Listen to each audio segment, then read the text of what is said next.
당신의 췌장 상태로는 3개월을 넘기기 힘들 것 같네요. 멕시코시티의 화이트 메디컬 센터 진료실 안에서 시간이 멈췄습니다. 의사의 목소리는 마치 멀리서 들리는 것처럼 희미했고 저는 그저 하얀 벽만 멍하니 바라보고 있었습니다. 23.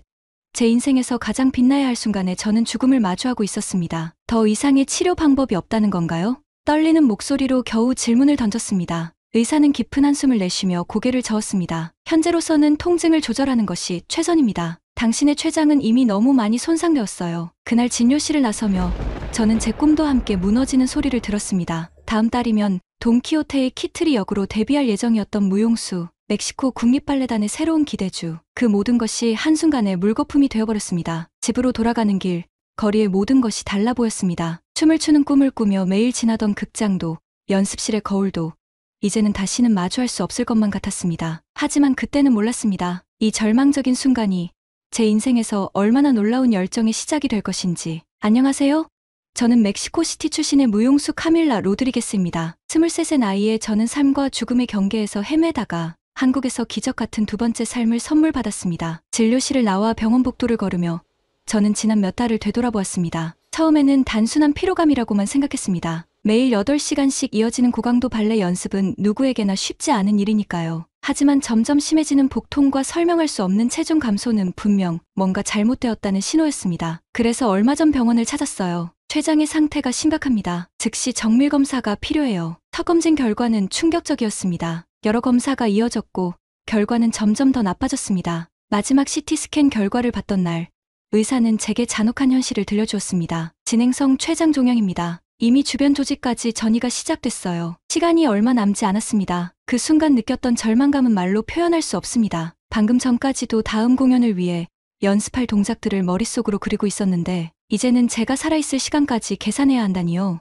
마리아, 아빠가 췌장암으로 돌아가셨는데 이제 내 딸마저. 진단 결과를 들은 어머니의 흐느낌이 병원 복도에 울려 퍼졌습니다. 7년 전 이 병원의 같은 자리에서 아버지의 시한부 선고를 들었던 날이 떠올랐습니다. 그때 우리는 아무것도 하지 못했습니다. 그저 시간이 가는 것을 바라보며 아버지가 점점 야위어가는 모습을 지켜볼 수밖에 없었죠. 고통 속에서 돌아가시던 아버지의 마지막 모습이 우리 가족의 가슴에 깊은 상처를 남겼습니다. 그날 이후 16살이었던 언니 마리아가 변했습니다. 엄마, 나 의사가 될 거야. 아빠처럼 누군가를 그렇게 보내지 않으려고. 밤낮 없이 공부에 매진한 언니는 의대에 수석으로 입학했습니다. 그리고 졸업을 앞둔 어느 날 언니가 폭탄 선언을 했죠. 엄마, 나 한국으로 갈 거예요. 저녁 식사 시간, 언니의 갑작스러운 발표에 어머니의 손에서 포크가 떨어졌습니다. 의대 졸업을 2달 앞둔 어느 날이었죠. 뭐라고? 서울대병원에서 연구원으로 일하게 됐어요. 글로벌 메디컬 리서처 프로그램에 합격했거든요. 어머니는 잠시 말을 잇지 못했습니다. 그동안 언니는 완벽한 딸이었으니까요. 의대 수석 입학은 물론이고 실습 기간 내내 교수님들의 극찬을 받았고 논문도 이미 3편이나 발표했습니다. 당연히 졸업하면 멕시코시티의 큰 병원에 취직할 거라고 우리 모두 그렇게 생각했죠. 미쳤니? 내가 왜 거기를? 여기 멕시코시티에도 좋은 병원 많잖아. 하버드나 스탠퍼드도 있을 텐데. 엄마, 서울대병원이 췌장암 연구에선 세계 최고예요. 로봇 수술 성공률도 1위고 새로운 치료법 개발에서도 그렇고. 하늘이 무너져도 안 돼. 절대 안 돼. 언니의 갑작스런 얘기를 듣고 난 후 어머니는 밤새 우셨습니다. 아버지를 떠나보낸 후 홀로 우리를 키우시며 한 번도 제대로 쉬지 못하신 어머니였습니다. 마리아, 내 아버지가 돌아가시고 난 너희 둘을 보면서 버텼어. 내가 의대에 들어가고 카밀라가 발레를 시작하고 그렇게 하루하루 이겨냈는데 이제 와서 너마저 이 엄마 곁을 떠난다고. 그것도 지구 반대편 나라로? 안 돼, 절대 안 돼. 어머니는 식당 일을 마치고 돌아와 새벽까지 우시곤 했습니다. 저는 그런 어머니 옆에서 아무 말도 하지 못했죠. 하지만 언니는 확고했습니다. 엄마, 전 아빠처럼 아픈 사람들을 그냥 보낼 수 없어요. 제가 꼭 배워와서 다른 가족들이 우리처럼 아파하지 않게 할 거예요. 매일 밤 이어진 대화에서 언니의 눈빛은 점점 더 간절해졌습니다. 결국 한 달 후 어머니는 마지막 저항을 포기하셨습니다. 그렇게 언니는 한국으로 떠났습니다. 그리고 3년 후 그 선택이 제 생명을 구할 마지막 희망이 될 줄은 아무도 몰랐죠. 집으로 돌아와 언니에게 전화를 하기로 마음먹었습니다. 수화기를 든 제 손이 떨렸습니다. 서울은 이제 새벽이겠죠. 잠을 깨워서 미안했지만 지금 제게는 언니밖에 없었습니다. 카밀라? 이 시간에 웬일이야? 언제나처럼 밝은 목소리. 분명 연구실에서 밤샘 중이었을 텐데도 동생의 전화에 한치의 피곤함도 내비치지 않는 언니였습니다. 언니, 나. 목구멍까지 차오른 말을 꺼내기가 너무 힘들었습니다. 옆에서 흐느끼는 어머니의 모습을 보며 저도 모르게 눈물이 흘러내렸습니다. 나 췌장암이래. 3개월. 시한부. 말을 끝내자마자 흐느낌이 터져 나왔습니다. 소화기 너머로 잠시 침묵이 흘렀습니다. 그리고 이어진 날카로운 목소리로 지금 당장 한국에 오라고 했습니다. 하지만 저는 그러고 싶지 않았습니다. 언니, 난 그냥 여기 있을래. 한숨 섞인 제 말에 언니의 목소리가 더욱 날카로워졌습니다. 카밀라, 지금 포기하겠다는 거야? 말도 안 돼. 시간이 얼마 남지 않았는데 남은 시간은 엄마랑 보내고 싶었습니다. 그리고 흐느끼며 더는 말을 잇지 못했습니다. 옆에서 함께 펑펑 우시는 어머니를 보며 마음이 무너져 내렸습니다. 그러자 언니의 차가운 목소리가 이어졌습니다. 너 기억나? 아빠가 돌아가시기 전에 그렇게 하셨잖아. 남은 시간 가족과 보내고 싶다고. 그래서 우리가 뭘 했어? 그저 아빠가 돌아가시는 걸 지켜볼 수밖에 없었잖아. 난 그때부터 맹세했어. 다시는 그런 무력한 선택은 하지 않겠다고. 내가 여기 서울대병원에서 연구하는 이유가 뭐야? 바로 너 같은 환자를 살리기 위해서야. 잠시 침묵이 흘렀습니다. 카밀라, 내가 포기하면 엄마는 더 힘들어지실 거야. 이미 아빠를 그렇게 보내셨는데 이번에는 달라질 수 있어. 제발 마지막이라고 생각하지 마. 새로운 시작이라고 생각해줘. 내일 아침 첫 비행기 표 예약할게. 더 이상의 반대는 없어. 알았지? 언니의 목소리에는 한치의 망설임도 없었습니다. 언니의 단호함에 저도 너무 놀랐습니다. 그리고 그 순간 어머니가 제 손을 꼭 잡으셨습니다. 단호한 언니의 말을 믿고 한국으로 가기로 결심했습니다. 그날 밤 이상하리만큼 평온한 마음으로 짐을 쌌습니다. 투석 일정표, 의료 기록부, 최근 검사 결과들, 마지막 치료를 위해 필요한 모든 서류를 하나하나 챙기면서 문득 이것이 정말 마지막 여행이 될지도 모른다는 생각이 들었습니다. 창밖으로 멕시코시티의 밤거리가 보였습니다. 매일 아침 발레 연습실로 향하던 길, 아버지와 자주 산책하던 공원, 가족과 추억이 담긴 모든 곳들이 서로 다른 이야기를 들려주는 것 같았습니다. 어쩌면 이곳에 남아 마지막 시간을 보내는 것이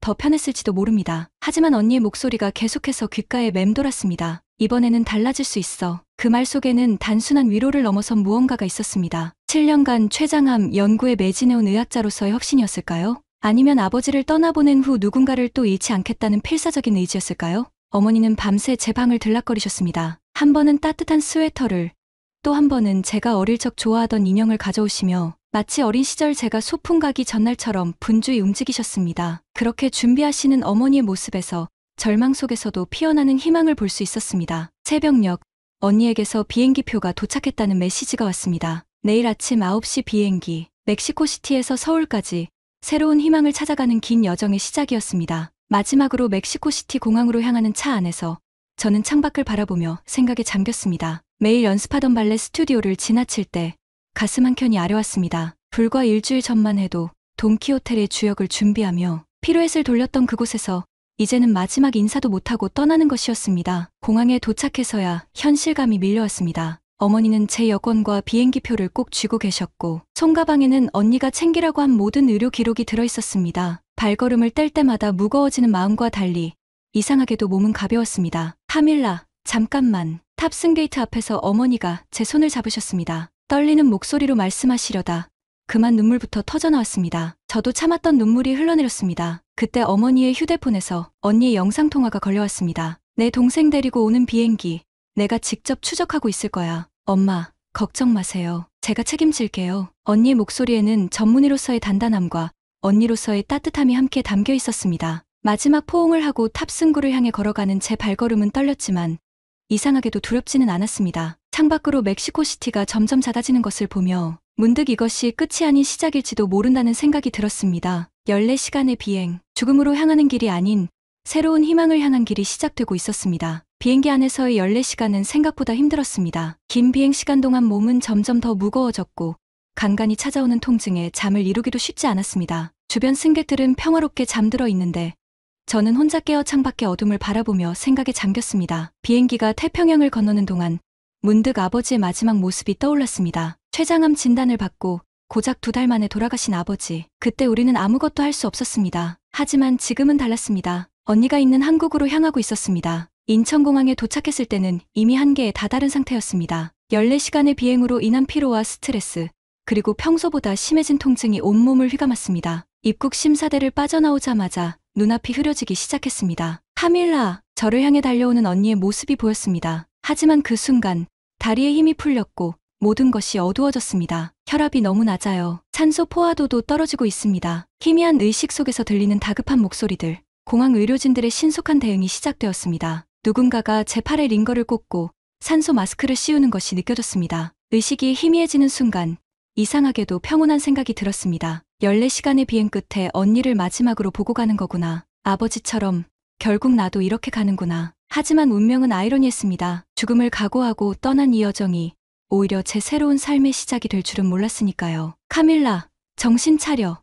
이제 시작이야. 절대 포기하면 안 돼. 흐릿한 의식 속에서 들리는 언니의 다급한 목소리, 공항 의료진들의 발빠른 대처와 구급차의 사이렌 소리, 그리고 제가 탄 구급차를 직접 뛰어가며 따라오던 언니의 모습은 나중에 의식이 돌아왔을 때 의료진에게 전해들었습니다. 나중에 알게 된 사실이지만 그날 공항의 대응은 완벽했다고 합니다. 언니는 제가 도착하기 전부터 이미 모든 준비를 해두었습니다. 공항 의료센터에 미리 연락해 위중한 췌장암 환자가 도착한다는 것을 알렸고 제 의료 기록도 전달해 두었습니다. 덕분에 의료진들은 저희 상태를 정확히 파악하고 있었고 필요한 응급 장비와 약물도 미리 준비해 놓았습니다. 제가 쓰러진 순간부터 의료진의 움직임은 마치 정교한 시계처럼 맞물려 돌아갔습니다. 누군가는 즉시 응급처치를 시작했고 또 다른 이는 구급차를 호출했으며 다른 한 명은 이미 대기 중이던 서울대병원 응급실과 실시간으로 소통하고 있었습니다. BP 80에 50 산소 포화도 89%로 떨어지고 있습니다. 중환자실 즉시 준비해주세요. 응급실은 순식간에 긴장감으로 가득 찼습니다.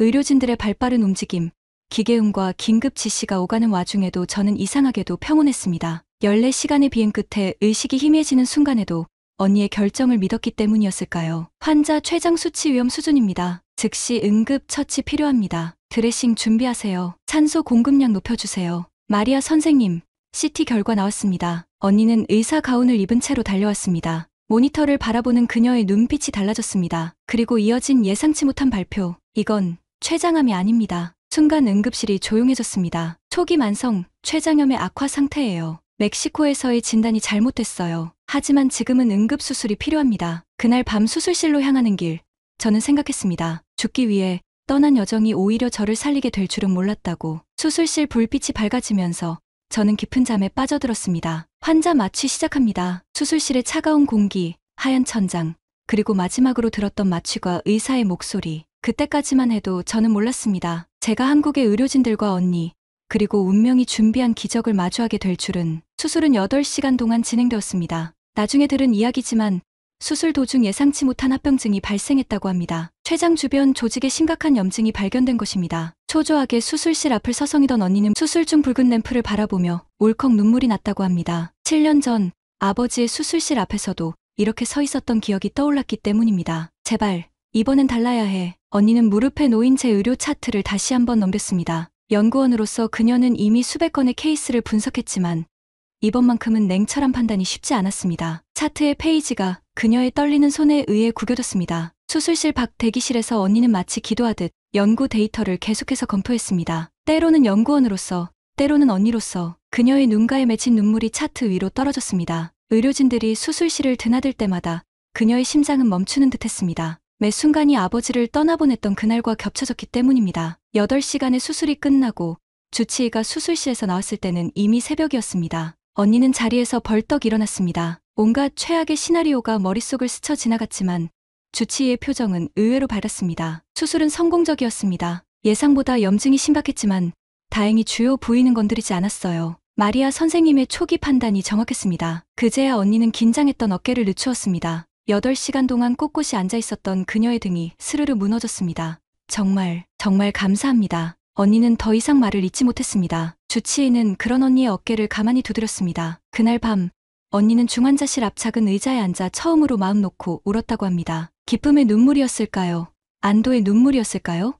아니면 7년 전 아버지와는 다른 결과를 맞이하게 된 것에 대한 감사의 눈물이었을까요? 중환자실에서 깨어났을 때 처음 마주한 것은 놀라운 의료 기술이었습니다. 침대 옆 대형 모니터에는 제 생체 신호가 실시간으로 표시되고 있었고 간호사는 태블릿 PC로 이를 확인하며 스페인어로 상태를 설명해 주었습니다. 모든 정보가 실시간으로 의료진들과 공유되는 시스템이었습니다. 특히 인상적이었던 것은 스마트 케어 시스템이었습니다. 링거에게 주입 속도가 자동으로 조절되고 약물 투여 시간이 되면 알람이 울리며 체온과 혈압이 실시간으로 모니터링되었습니다. 심지어 제가 조금만 움직여도 간호사실에서 바로 확인이 가능했습니다. 이 AI 분석 시스템이 환자의 상태를 24시간 모니터링하고 있어요. 작은 변화라도 있으면 즉시 의료진에게 알림이 가죠. 멕시코에서는 상상도 할 수 없었던 첨단 의료 시스템이 저를 지키고 있었습니다. 수술 후 2주가 지나자 조금씩 병실 밖을 걸을 수 있게 되었습니다. 처음으로 휠체어를 타고 병원을 둘러보던 날, 저는 마치 다른 세상에 온 것 같았습니다. 복도를 따라 조용히 미끄러지듯 지나가는 로봇이 보였습니다. 약품과 의료 물품을 실어 나르는 로봇은 엘리베이터도 혼자 탈 수 있었고, 사람이 다가오면 자동으로 비켜주기도 했습니다. 중앙 로비에는 거대한 디지털 벽이 있었는데,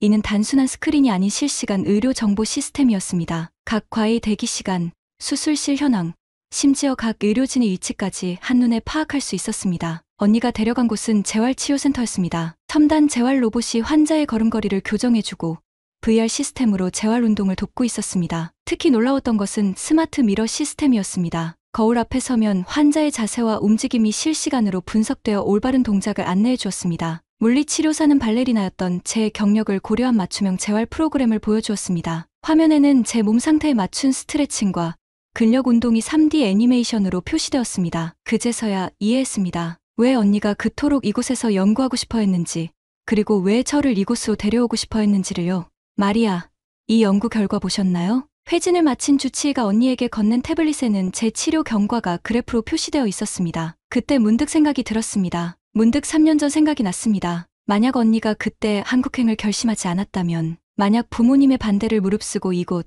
서울대병원에 오지 않았다면, 저는 아마도 멕시코의 한 병실에서 잘못된 진단으로 인한 시한부 선고를 받은 채 생의 마지막을 기다리고 있었을 것입니다. 아버지처럼 그저 시간이 가기만을 기다리면서요. 지금 생각하면 눈앞이 캄캄했습니다. 후진국이라고 미국도 아닌 한국에서 뭘 배우겠냐고 엄마와 함께 반대했던 게 너무 미안했습니다. 언니는 세계 의료 기술의 현주소를 알려주었습니다. 미국은 최첨단 의료 장비와 연구시설이 강점이야. 존스 홉킨스나 메이오 클리닉 같은 곳이지. 하지만 치료 비용이 매우 높고 예약부터 수술까지 평균 대기 시간이 3에서 6개월이라 너무 힘든 상황이야. 독일은 정밀한 의료 시스템이 특징인데 특히 공공의료보험이 잘 갖춰져 있어. 하지만 새로운 치료법 도입에 매우 보수적이고 임상 승인을 받는 데만 보통 2, 3년이 걸리지. 그리고 마지막으로 한국의 의료기술에 대해 설명해 주었습니다. 한국은 이 둘의 장점을 모두 가지고 있으면서 더 발전된 시스템을 구축했어. 예를 들어 수술 로봇 정밀도를 비교하면 미국 다빈치 로봇 0.3mm,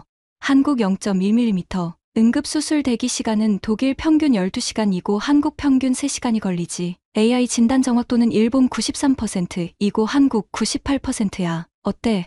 내가 왜 한국으로 오겠다고 고집했는지 이제야 알겠지? 특히 한국만의 강점이 있는데 바로 신속성과 통합성이야. 검사, 진단, 수술까지 원스톱으로 이뤄지거든. 미국에서 1달 걸리는 과정이 우리는 하루면 가능하거든. 정말 한국은 세계 최대 의료 강국이라고 생각해. 이제 저는 이해했습니다. 제가 살아날 수 있었던 것은 세계 최고 수준의 의료 기술이 있었기에 가능했던 것이므려. 그리고 이곳에 언니가 있는 게 너무 자랑스러웠습니다. 저는 이제 퇴원을 앞두고 있습니다. 퇴원하고 한국에서 언니와 시간을 보내기 위해 어머니도 한국으로 오고 계세요. 병실 창가에 서서 저녁 노을을 바라보며 언니가 말했습니다. 3개월 만에 재회, 시한부 선고를 받고 한국으로 떠날 때만 해도 우리는 이런 날이 올 거라고 상상도 하지 못했습니다. 엄마가 그러시더라. 처음 내가 한국 간다고 했을 때는 미친 거 아니냐고 하셨는데 이제는 그게 우리 가족의 기적이 됐다고. 언니의 목소리가 살짝 떨렸습니다. 노을빛에 물든 서울의 스카이라인이 마치 그림처럼 아름다웠습니다. 병실은 이미 엄마를 맞이할 준비로 분주했습니다. 간호사들이 추가 침대를 준비해 주었고 병원 측에서는 특별히 스페인어가 가능한 통역 간호사를 배정해 주었습니다. 심지어 식단까지 멕시코 스타일로 조절해 주겠다고 했습니다. 근데 있잖아. 엄마가 날 보면 깜짝 놀라실 거야. 거울을 보며 웃었습니다. 3개월 전 죽음을 각오하고 떠났던 제 모습은 이제 찾아볼 수 없었으니까요. 붓기가 빠진 얼굴, 생기가 돌아온 피부색, 그리고 무엇보다 제 눈에서 다시 반짝이기 시작한 희망의 빛이었어요. 인천공항 입국장에서 엄마를 발견한 순간 시간이 멈춘 것 같았습니다. 엄마는 한동안 그 자리에 서서 저를 바라보기만 하셨습니다. 제가 휠체어 없이 두 발로 서서 걸어오는 모습이 믿기지 않으신 듯했습니다. 이게 정말 내 딸이 맞니? 엄마의 떨리는 손이 제 얼굴을 더듬었습니다. 3개월 전 시한부 선고를 받고 죽음을 준비하던 딸의 모습은 온데간데 없었습니다. 대신 그 자리에는 생기 넘치는 제가 서 있었으니까요. 엄마의 눈에서 눈물이 흘러내렸습니다. 그것은 딸을 살려준 것에 대한 감사의 눈물이자 언니의 선택을 믿지 못했던 것에 대한 참회의 눈물이었을 것입니다. 이제 우리 셋이서 서울 구경도 다니고 맛있는 것도 먹으러 다닐 거예요. 제 말에 엄마는 그저 고개를 끄덕이며 오셨습니다. 그리고 오랫동안, 아주 오랫동안 저희 세 사람은 공항 한가운데서 서로를 끌어안은 채 있었습니다. 오늘은 시한부 선고를 받고 한국을 찾은 멕시코 발레리나 카밀라의 이야기를 들려드렸습니다. 잘못된 진단으로 3개월의 시한부 선고를 받았지만 서울대병원의 최첨단 의료 기술과 헌신적인 의료진들 덕분에 새로운 삶을 찾은 그녀의 여정이었습니다. 이 이야기는 단순한 의료 성공 사례가 아닙니다. 7년 전 아버지를 췌장암으로 잃은 뒤 의사의 길을 선택하고 한국행을 결심했던 언니의 용기, 그리고 그 선택이 결국 동생의 생명을 구하게 된 운명적인 이야기이기도 합니다. 전 세계가 주목하는 K의료의 우수성은